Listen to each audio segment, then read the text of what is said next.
शेतावर गेलो होतो.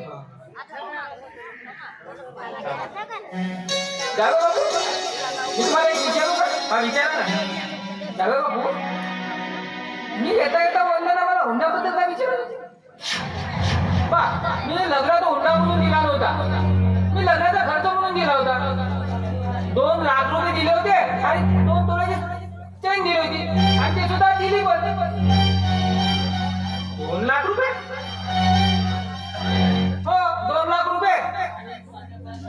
आणि तात्या साहेबांच्या चिठ्ठ्याप्रमाणे मी ते दिले पण. तरी पण तात्या वंदनाला छळतात. काय चालू बापू? माझ्या मुलीला झडतात, माझ्या मुलीला झडतात. म्हणून माझी वंदना आल्याला रडत होती. बघा मी तुझे दुःख असू सुख असू समजलो बापू रे, सुख असू समजलो.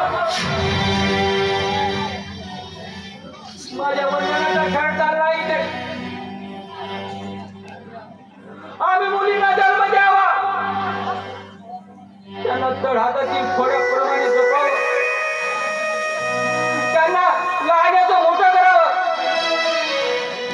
त्यांना शिक्षण द्यावे, संस्कार द्यावे आणि आपल्या पदरात घालावं. आणि तुम्ही मात्र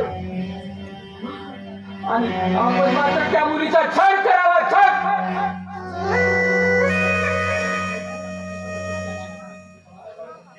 जावे बापू, आता माझी मुलगी 2 जीवांची आहे. मी तुम्हाला पोरगी दिली ते हुंड्याला छळण्यासाठी नाही, आणि अजून तिचा बाप जिवंत आहे. आता येणार तात्या आल्यावरच